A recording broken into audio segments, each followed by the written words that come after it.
A escada é uma construção que serve para fazer um deslocamento vertical. Nem sempre é assim, mas tem um jeito de facilitar tudo isso. Elevador? Não.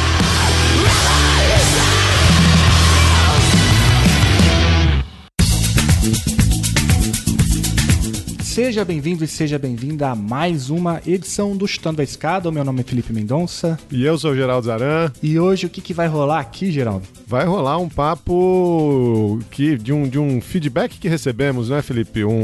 Aqui ao vivo, recebemos, adaptamos.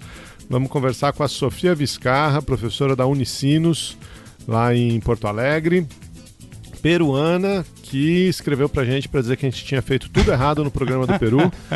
E aí a gente convidou ela pra bater um papo.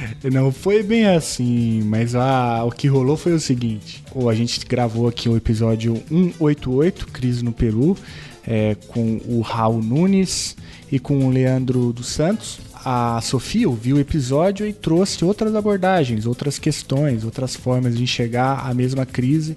E foi isso mesmo, né, Geraldo? A gente recebeu esse e-mail dela muito bem colocado, todos os pontos, né? A gente ficou muito feliz em receber o contato com a Sofia. E a gente recomenda que você também siga a Sofia nas redes sociais, se você quer entender a América Latina. É isso aí, a Sofia era uma ouvinte do Chutando Escada, já conhecia o podcast e escreveu, falei brincando aqui, mas escreveu para contribuir, né, em cima da conversa que a gente tinha feito com o Leandro e com o Raul, e sem dúvida nenhuma ela traz uma experiência aí de vivência, né, na própria academia peruana, a contribuição do movimento feminista peruano, que embasou boa parte desses protestos, né? Então foi um papo muito legal, um pouco preocupante também, né? O tanto do Peru que parece com o Brasil, tanto do Brasil que parece com o Peru, mas sem dúvida foi um papo aí sobre o continente, sobre a América Latina de uma maneira geral, muito, muito bacana, muito enriquecedor. É isso aí. Então eu recomendo você, ouvinte, que não escutou o episódio 188, se você quiser se aprofundar no assunto, então volte lá para o 188 e depois que acabar você volta para esse aqui, porque um episódio dialoga com o outro. E como o Geraldo falou, tem muitas semelhanças, né, no que ocorre no Peru aqui no Brasil. Claro, tem as suas especificidades também. E a Sofia também fala aí de dois grupos muito interessantes de mulheres, cientistas políticas que estão trabalhando com a América Latina, com a crise, né, com o novo golpismo, com a democracia aqui na região. Vale a pena conferir. Falando em América Latina, Felipe, você sabe qual é o maior conservatório de música da América Latina? Não, Geraldo, onde fica?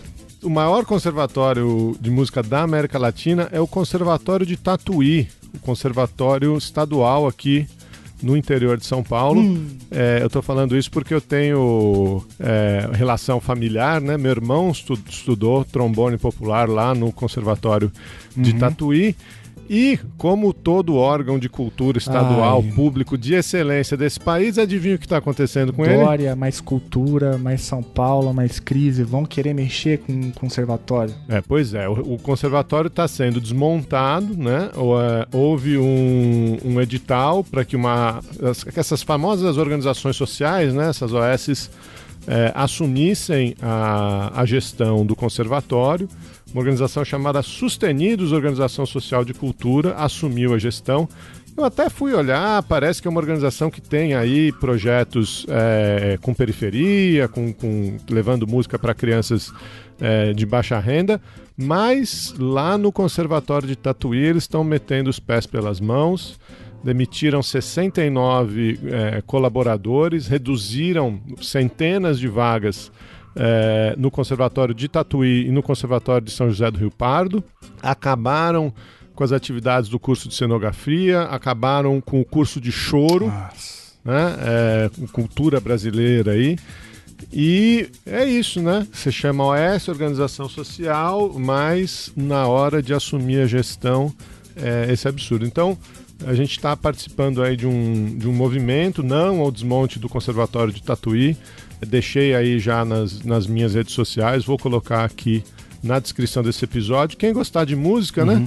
Quem gostar de cultura brasileira, nossos ouvintes aqui sempre falam das nossas playlists, da maneira como a gente usa a música. Então, por favor, se vocês puderem apoiar, pressionar aí o governo estadual para tomar medidas, né, sobre esses cortes que estão acontecendo aí no setor da cultura. É isso aí, Geraldo. Apoia aí você também. Vamos tentar fazer um barulho pra gente dar um pouco de visibilidade pra isso. Dória. Porra, Dória. Coisa boa pra fazer, né? Não mexe na cultura não, cara. Puta, deixa o conservatório lá inquieto. E força aí pros músicos, né, Geraldo? Se der, toca aí uma parada aí de músicos formados, um tatuí pra gente poder degustar um pouquinho do que essa escola já ofereceu para a sociedade. Vamos lá, vamos tocar choro brasileiro, choro vindo aí direto das bandas do Conservatório de Tatuí. Então com vocês, a Sofia, peruana, especialista em América Latina, ao som do que há de mais... Uma das coisas... Ao som do desmonte neoliberal. Ao som aí do choro dos músicos da cultura brasileira, né? E fica aí nossa solidariedade a todos os músicos que sofrem com esses desmontes todos.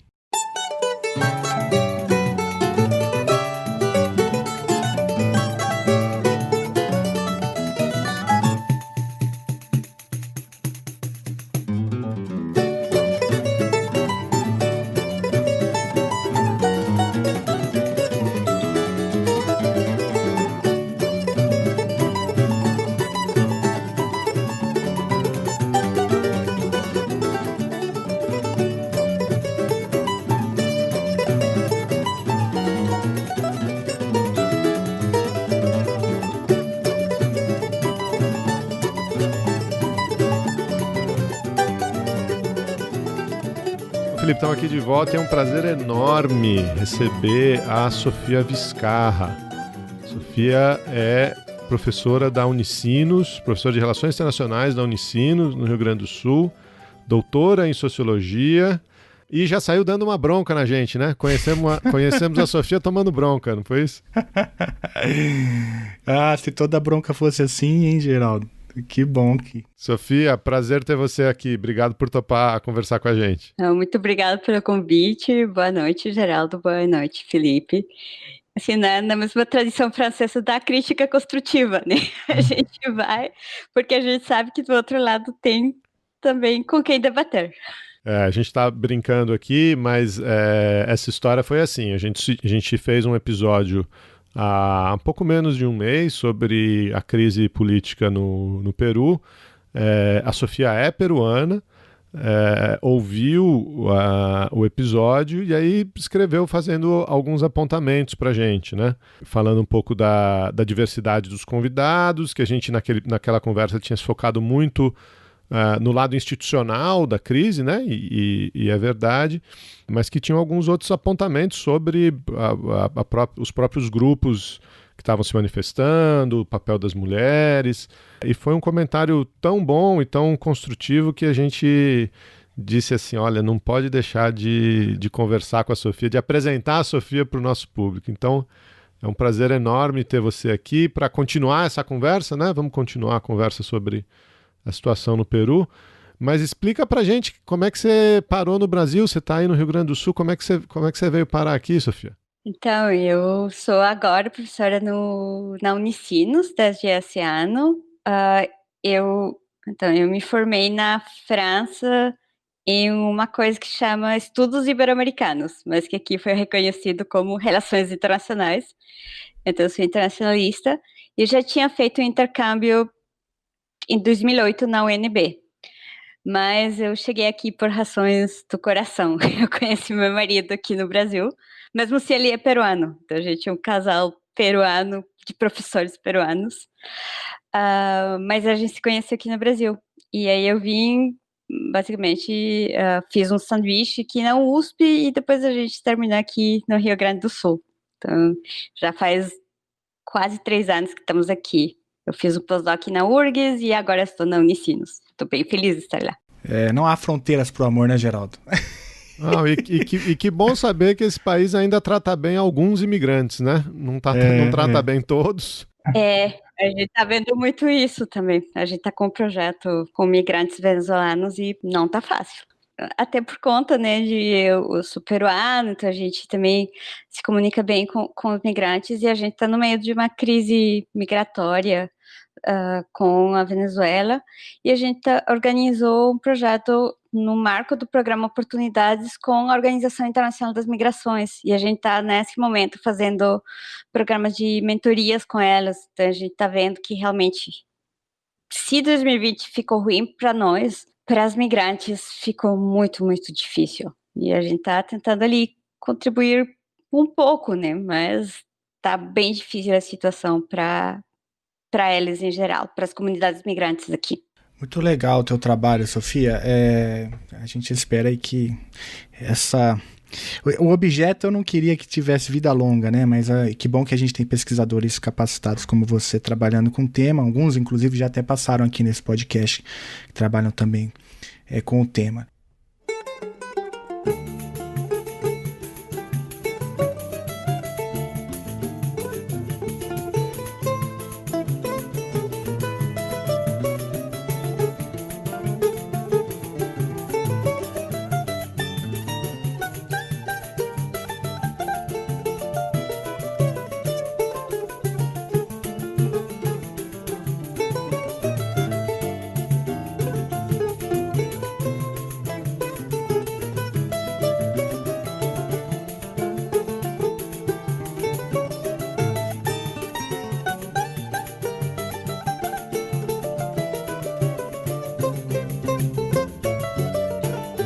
Sofia, bom, a gente tem a honra de te receber aqui por conta, claro, né, do episódio do Peru, na verdade a crise peruana, né, por um momento ali ocupou a pauta da imprensa brasileira, tanto que a gente fez um episódio, né, uma crise bem profunda. Eu recomendo que o ouvinte que não escutou o episódio do Chutando a Escada, então pare, dá uma olhadinha lá no episódio 188. E aí, Sofia, uma das coisas que você mencionou, o Geraldo já até adiantou um pouco, é a situação ali da crise, mas olhando especificamente para os movimentos sociais, né, que formam ali uma parte importante do que acontece no país, ajuda a entender também um pouco a crise que existe no Peru. E aí, se eu puder já emendar também essa pergunta em outra, né? Quais são ali os principais movimentos, como tem se articulado os movimentos sociais do Peru nessa crise. Eu queria já engatar nesse gancho aí do papel, né, das mulheres na ciência política peruana, no tipo de ciência política que se produz lá, e também as mulheres aí nesses movimentos sociais. Acho que foi nesse dia que saiu uma pesquisa de Ipsos lá do Peru, que falava um pouco do perfil de quem participou dos protestos, né?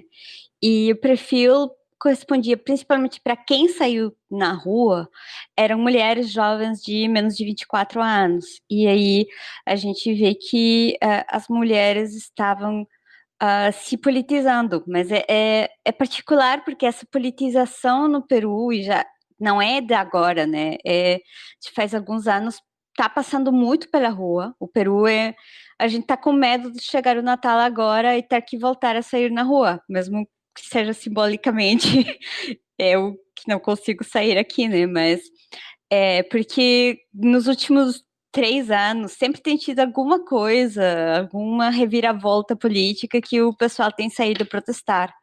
E já no Peru estão saindo na rua desde os movimentos Não a Keiko, né, que eram a filha do Fujimori. E então tem uma geração que começou a perder o medo de sair a protestar, porque isso era uma coisa que tinha se instalado no Peru. E a gente está vendo que as mulheres estão participando disso ativamente, o que não era necessariamente o caso antes, e de fato a gente já, não tanto por pesquisa, mas por experiência pessoal, você sempre, sabe, os seus pais falando, tipo, não vai lá, algo vai acontecer com você.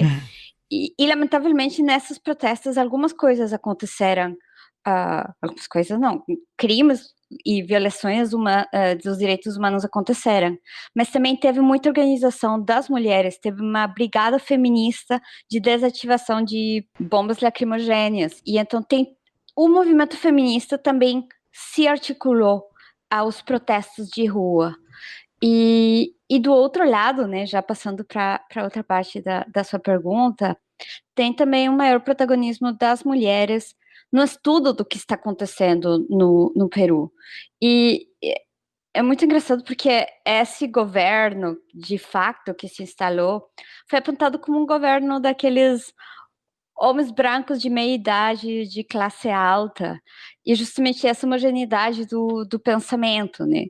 E o que a gente está vendo são espaços onde as mulheres estão se articulando desde as ciências sociais, que vai no conjunto dessa ideia de mulheres na ciência, mas tem muitas mulheres jovens tendo protagonismo também dessa parte acadêmica na ciência política. A gente vê isso através de diferentes grupos, diferentes iniciativas, como o Projeto Voceras, que está liderado por uma doutoranda e uma periodista, uma jornalista lá no Peru. A gente vê também, por exemplo, diversas escolas de ciência política sendo lideradas por mulheres jovens, como Adriano Ruth, aqui também é presidenta de Transparência, e a gente vê que o próprio panorama comunicativo está cada vez sendo mais inclusivo, entre aspas, né, com as mulheres, mas é um teto que tem que ter tido uma organização dentro da academia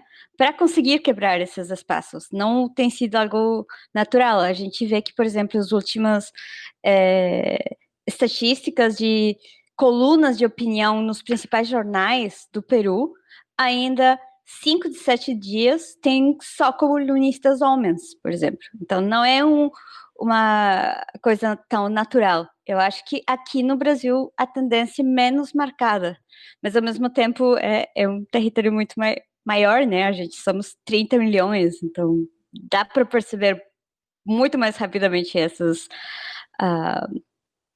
tendências. Você também mencionou para a gente que tem uma diáspora de pesquisadores peruanos aqui no Brasil, né? Tem. É um movimento antigo já, ou se intensificou nos últimos anos? Eu acho que tem a ver com, durante o governo, acho que é FHC, mas principalmente Lula, as bolsas que o Brasil deu para atrair talento humano, né, e muitos cientistas, tanto assim que acho que tem mais doutores em física, porque o meu marido é engenheiro e a gente tem muitos amigos físicos, matemáticos, enfim, das hard science. E o pessoal das hard science, engenharia, física, tem vindo muito durante a última década. E tem mais cientistas, tem mais doutores em física registrados fora do Peru que dentro do Peru. Que tem a ver com políticas de incentivo de ciência e tecnologia. Então, por exemplo, as ciências básicas recebem muito pouco financiamento em Peru. A nossa Concitec, que seria o equivalente do CNPq, ele tem menos de uma década. Até faz um ano e poucos, ele não financiava ciências sociais. Então, a nossa diáspora científica é uma coisa de longa data, no sentido que, por exemplo, a gente não tem bolsas para fazer pós-graduação pública. Eu fiz o meu doutorado que eu fiz lá, eu fiz com uma bolsa particular da própria universidade, da PUC, né? Mas não é uma política do governo. Então, quando a gente teve na frente um governo que fez uma política de incentivo da ciência, principalmente voltada para a América Latina, essa teve um impacto na migração de cientistas peruanos para aqui. E a comunidade é relativamente grande. Então você é um exemplo da fuga de cérebros, é isso, Sofia? É isso. Na verdade, quem fugou primeiro foi aí o marido, porque a gente discutiu sobre por que não retornar, né? Porque eu trabalhava lá no Peru, era professora na PUC, mas em termos de infraestrutura, das pesquisas, principalmente que ele fazia, era muito difícil para o pessoal das hard science ainda voltar. Então a gente vê que mesmo com vontade, tá muito difícil fazer pesquisa no Peru. Sofia, você mencionou rapidinho, né, 2 iniciativas, eu acho que tem a ver com tudo isso que a gente está falando, diáspora, o papel das mulheres na imprensa, na ciência, no Peru e tudo isso, que é o Grupo Sofia e o projeto Voceras, né? Eu queria que você pudesse falar um pouquinho para a gente das 2 iniciativas, um pouquinho mais. Você falou um pouco que são iniciativas de mulheres que buscam promover as pautas das mulheres. Enfim, conta pra gente um pouquinho dessas duas iniciativas e da importância delas lá no Peru. Então, o Grupo Sofia, que é um grupo que nasce dentro das universidades na área de ciências sociais e que também se articula com alguns think tanks no Peru. A ideia que parte do grupo é, em primeiro lugar, fazer um diretório, então, de pesquisadoras, de especialistas em diferentes temas, que consigam ter participação no debate público, e, em segundo lugar, desde uma perspectiva mais acadêmica, o que faz o grupo, e eles têm vários relatórios publicados nesse sentido, é tentar identificar onde está o teto de cristal, onde estão os pontos que estão evitando que as mulheres participem e continuem progredindo na carreira acadêmica. Tanto nas ciências sociais, mas eles têm estendido também a outros tipos de ciência. Então, essa é uma articulação muito mais institucional, mas, por exemplo, o que eles têm além dos relatórios é esse diretório. Já no caso do projeto Voceras, como o nome indica, é tentar dar voz também às mulheres, principalmente meios de comunicação, prensa escrita, radial, redes sociais, enfim.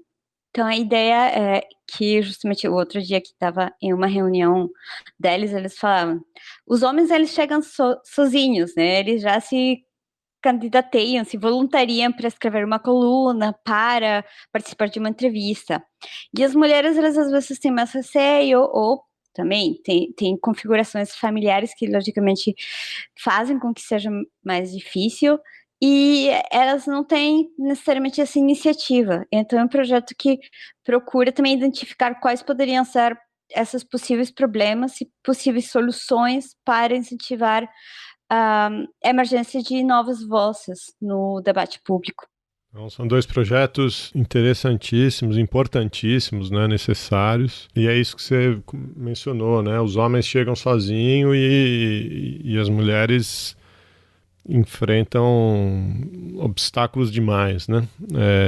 E de todos os tipos, né? Alguns explícitos, alguns escondidos. Então, a gente quer divulgar aqui, e se a gente soubesse, né, do projeto, né, dos projetos antes, né, Felipe? Já tem aí para as pautas peruanas, latino-americanas, já tem lugar para buscar especialistas como a Sofia, que está aqui com a gente. O Chutando a Escada conta com apoio financeiro dos seus ouvintes. Para saber mais, acesse chutandoaescada.com.br/apoio.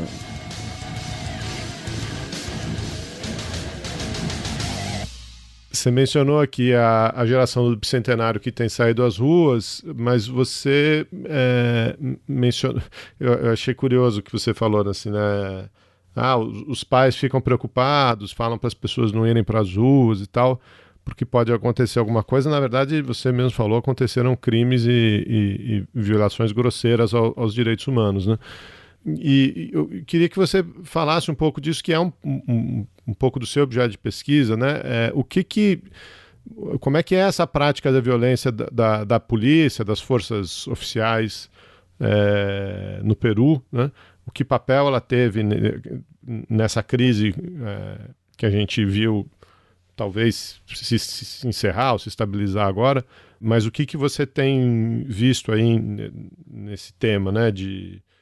Tanto do papel da violência nos protestos, quanto nas iniciativas de reforma, né? Então, a gente está chegando, né, no bicentenário. O Peru completa 200 anos de independência o próximo ano.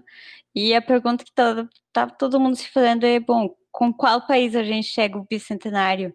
E a gente chega para o bicentenário com um país que, em menos de uma semana, perdeu qualquer noção de prática democrática nos protestos. Claro, como hoje saiu o informe de Human Rights Watch sobre os protestos, que fala de violações graves aos direitos humanos por parte da polícia.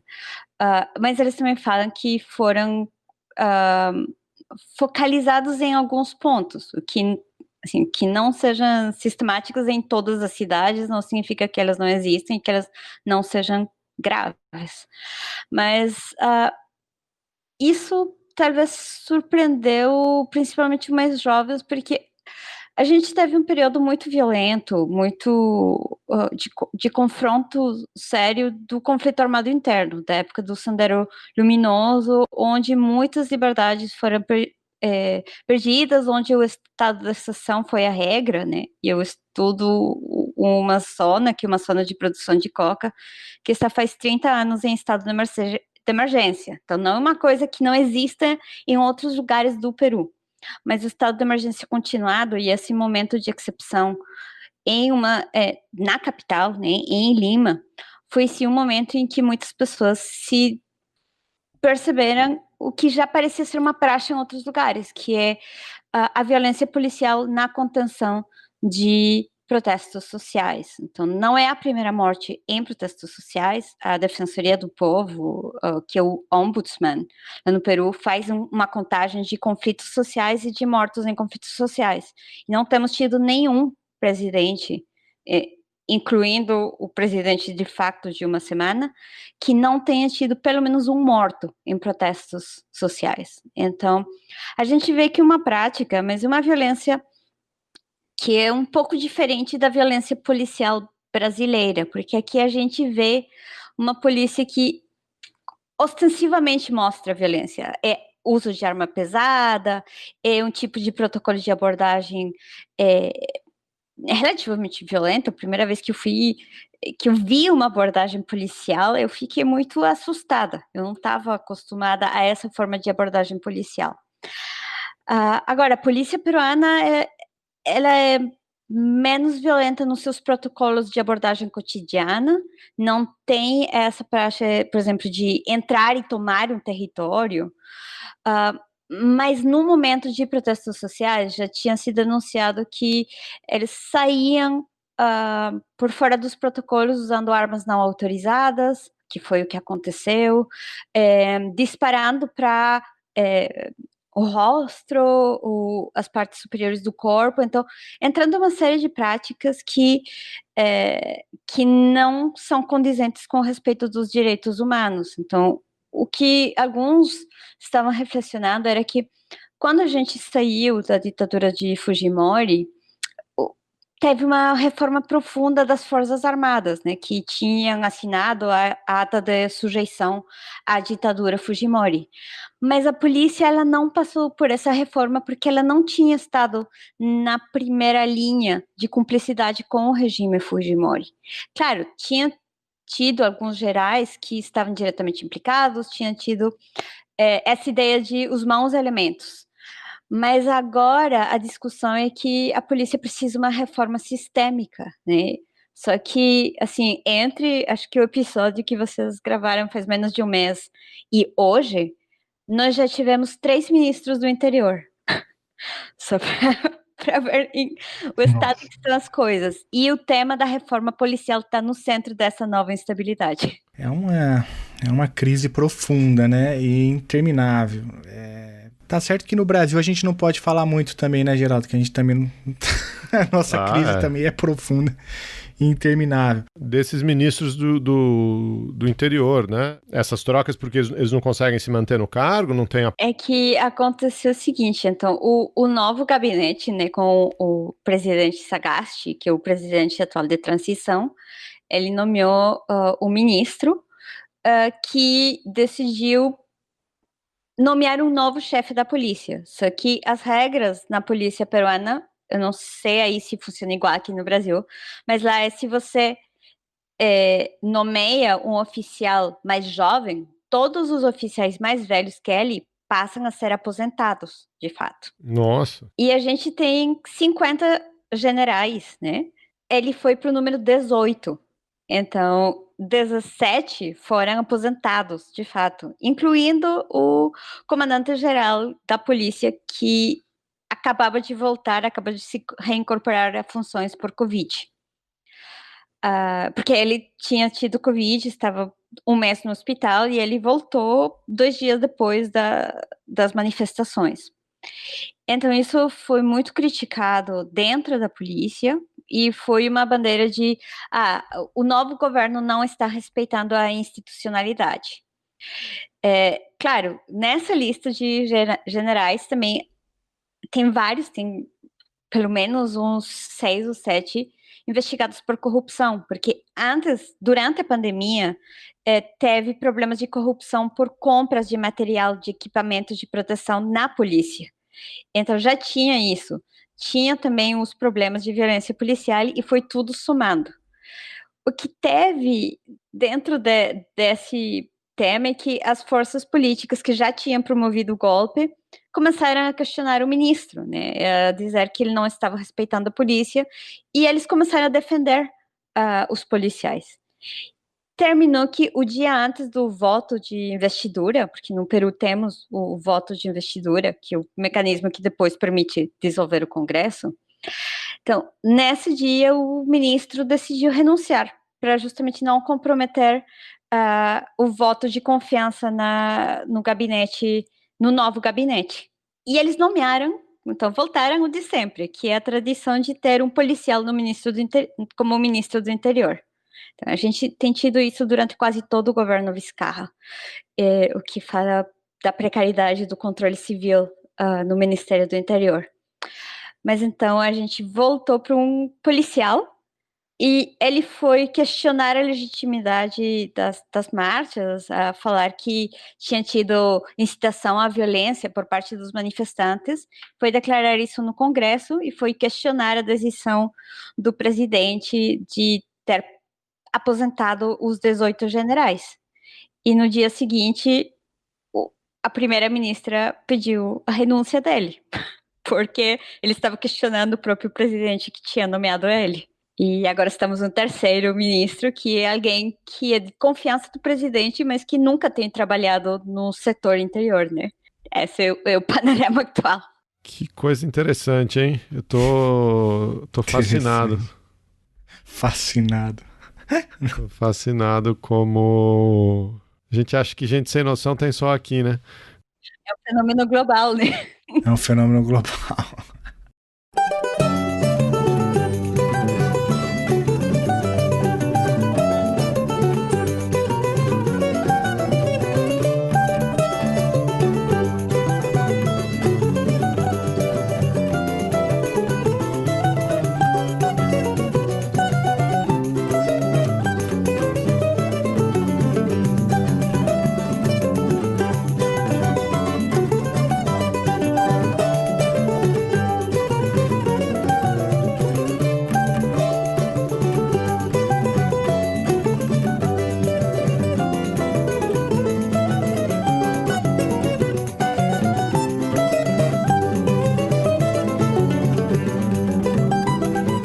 Das coisas que você mencionou a respeito daquele último episódio era sobre o papel do poder judiciário na política peruana, né? A gente até sabe um pouco que a Lava Jato aqui no Brasil impactou um pouco nessa questão no Peru, e você também cita um escândalo, né, que envolveu alguns juízes, que tinha a ver com o Odebrecht, que tinha a ver com um pouco a Lava Jato aqui no Brasil, e que depois ficou ali meio que, eu não sei se foi provado ou se ficou só como suspeita, né, o papel de alguns juízes e procuradores que teriam, portanto, se envolvido no escândalo, áudios, né, e assim por diante.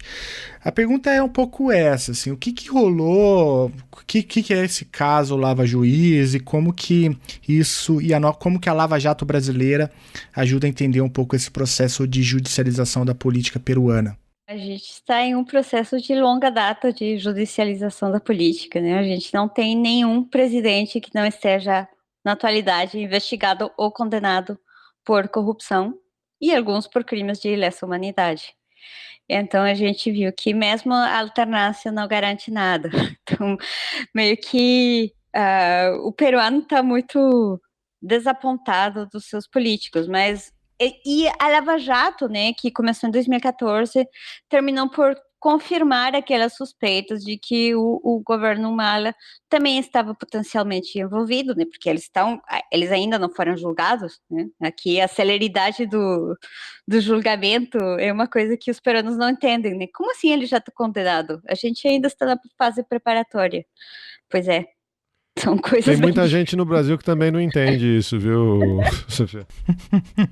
Mas a gente já está há 4 anos ali investigando mais, acho que o Ollanta Humala. Então também tem o outro lado que nunca chega a julgamento.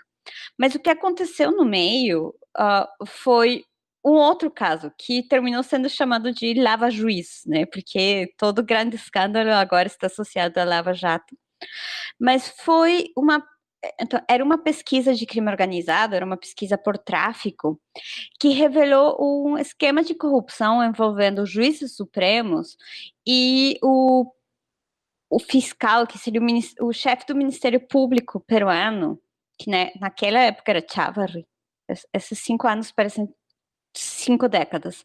Mas naquele momento era esse cara chamado Chávarri, e então o anterior presidente, o Vizcarra, que não é família minha, mas o Martim Vizcarra, ele promoveu então uma reforma do sistema de justiça, pelo menos das altas esferas do Poder Judiciário, porque o que foi detectado é que tinha um esquema de corrupção que envolvia, então, esses juízes vendiam suas decisões, ou pelo menos é a suspeita, né? Eles continuam sendo investigados, que eles vendiam suas decisões, por exemplo, para rebaixar penas por casos de estupro, para rebaixar condenas de traficantes, mas em paralelo, e nessas mesmas escutas, né, que a polícia fez pesquisando esse caso de tráfico, eles detectaram que os partidos políticos também estavam articulando com eles para conseguir proteção e mesmo, por exemplo, passar leis que favoreciam a não investigação de casos de lavado de ativos. E atualmente a gente está com vários partidos investigados por lavagem de dinheiro. Então, o esquema que saiu o outro dia foi que o chefe da oficina de processos eleitorais foi subornado por um dos partidos que promoveu o golpe, né, que promoveu a destituição presidencial.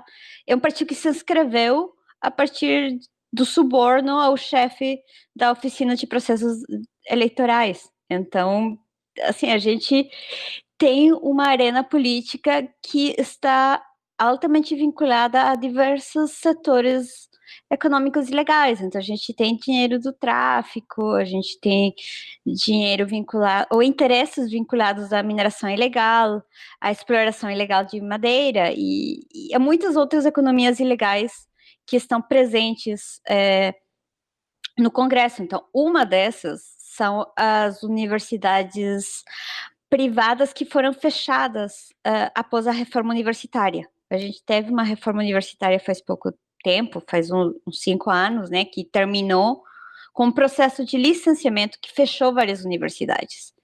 E essas universidades que estão vinculadas a partidos políticos, e quando eu falo vinculado é que o dono da universidade é o chefe do partido político, não é um vínculo assim difuso, é direto. E essas universidades, algumas delas foram fechadas por gestão duvidosa dos recursos. Então, parecia que tinha uma contabilidade dupla e que isso servia como um mecanismo de lavagem de dinheiro. Então, é nesse tom que estamos discutindo sobre os partidos no Peru. Ai, Sofia, você vai falando e eu vou pensando se você tá falando mesmo do Peru, sabe? Porque interesse ilegal de extração de madeira, interesse ilegal de mineração, político tendo reforma no sistema educacional para proveito próprio. Soa familiar. Soa bastante familiar. Pois é, mas que aí a gente vê, e aí eu acho que a gente sim tem que voltar para o debate institucional, que o que está acontecendo na América Latina, né? Alguns países são talvez um pouco mais resilientes, mas acho que em certa medida a gente volta para esse debate clássico da ciência política, da crise da representação. Mas é que não é nem crise de não estão representando, é que estão representando sim, só que interesses ilegais. E isso é preocupante.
Aí, Sofia, eu queria te ouvir um pouco falar sobre isso, assim, né? A gente tem uma onda de, vou colocar entre muitas aspas, né, destituição de governos democraticamente eleitos, né?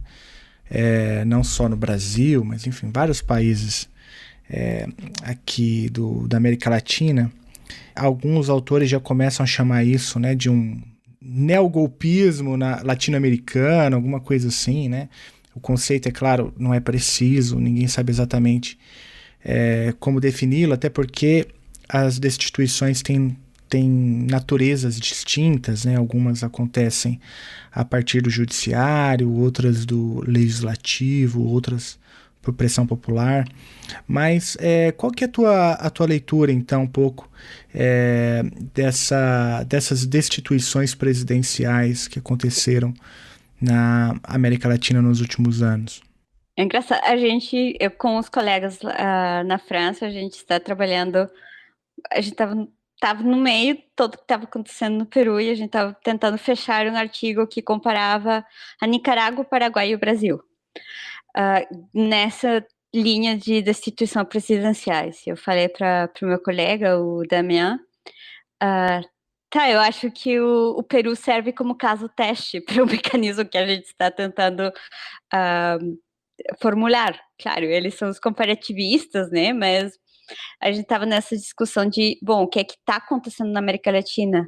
E um dos fatores chaves é a configuração desses atores políticos, as características dos atores políticos. E a gente vê que essa articulação das elites que não estão representando, ou que, melhor, estão representando claramente interesses privados na política, termina sendo decisivo. Claro, não é necessariamente que eles diretamente levam nessa destituição, mas eles sim estão por trás de todas as destituições. Então, o cenário político é decisivo e isso leva a como que a gente está entendendo a política, né? A política é um exercício contínuo ou é um exercício cada 5 anos, cada 4 anos, cada eleição? E a outra coisa que a gente via é que mesmo os latino-americanos saindo para a rua pode sim ser importante, mas ela não acaba com a estabilidade. E aí a gente está muito discutindo sobre o termo golpe e se não é uma ruptura democrática. Provavelmente a pergunta seria onde que está, qual é a nossa definição de democracia e se eu acho que seria muito fatalista dizer se alguma vez fomos democráticos, mas acho que alguma tentativa, talvez menos normativa de democracia, não sei se tentar tivemos, né, algumas coisas mais de democracia participativa, estándares menos liberais de democracia, mas o que ficou, que foi a nossa democracia representativa institucional, não está dando certo. Então, a pergunta é porque os latino-americanos não somos democráticos ou porque essa não é uma democracia que está funcionando para a maioria dos latino-americanos e que essas crises estão mostrando que algo não está certo? E a gente está nesse debate, a gente tem que fechar o artigo daqui alguns dias, semanas, vamos ver. Mas prazo no fim do ano não é aceitável. Tem que ter prorrogação. Fica aí, editor, por favor, prorrogue o prazo da Sofia. A gente nem sabia que você estava trabalhando com tanta coisa e tanta coisa relacionada, né? Temas que podem não parecer óbvios, mas são temas correlatos, né? Pois eu comecei pesquisando crime organizado, eu não pensei que eu ia chegar a ter as instituições. A gente se convalesce de você e das instituições, porque... Eu acho que, enquanto Peru, uma coisa a ficar de olho é o que se vê na campanha presidencial, né? A gente eu acho que o Brasil sempre inaugura os ciclos eleitorais e depois a América Latina segue. Então, o ciclo 2018 meio que bate a pauta do que pode ser uma campanha presidencial. Então, acho que, por exemplo, acompanhar fake news, enfim, uma série de coisas que vocês já viram, ajuda muito para compreender o que está acontecendo em outros países. Mas ao mesmo tempo que vai acontecer, e essas, por exemplo, mutações de fake news, discursos sobre marxismo cultural e uma série de coisas que tenho certeza que vão aparecer na campanha lá no Peru, também podem servir como termômetro para o que poderia acontecer depois por aqui, né? Então eu acho que o meu professor, o Daben, ele sempre falava que a América Latina é o laboratório do mundo. Não que nos outros lugares não aconteçam coisas, mas a América Latina ela nunca desaponta para internacionalista, cientista político, cientista social. E eu acho que olhar desde o Brasil para a América Latina também pode dar chaves para compreender o que pode acontecer no Brasil daqui a pouco. Então, acho que você está certíssima e é um olhar que a gente tem pouco, né? A gente já comentou isso aqui algumas vezes. Não sei se é um pouco de arrogância dos pesquisadores, arrogância generalizada mesmo. A gente não olhar para os vizinhos, para os parceiros da maneira como a gente deveria e de igual para igual, né? Afinal de contas, somos todos parte desse laboratório do mundo, né?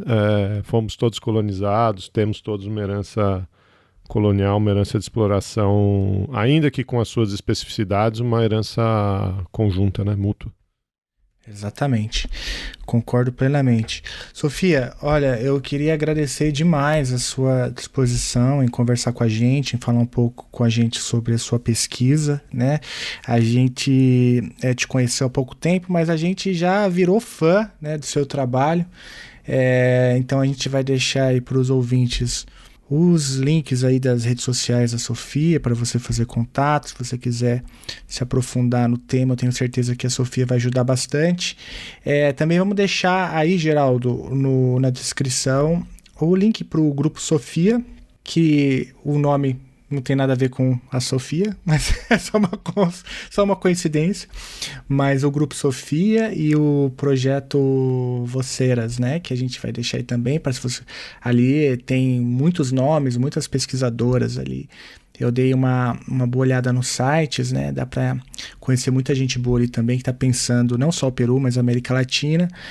E sempre que você quiser voltar, Sofia, fique à vontade, a gente vai ficar muito feliz em te receber. Uma vez mais, eu agradeço pelo convite e pelo espaço para conversa. Sempre bom conhecer mais colegas aqui no Brasil, né? Eu estou faz 3 anos, quase 3 anos aqui, então é sempre bom conhecer vocês. E muito obrigada pelo convite. Você acabou de ouvir mais um episódio do Chutando a Escada. Para apoiar, acesse chutandoaescada.com.br/apoio.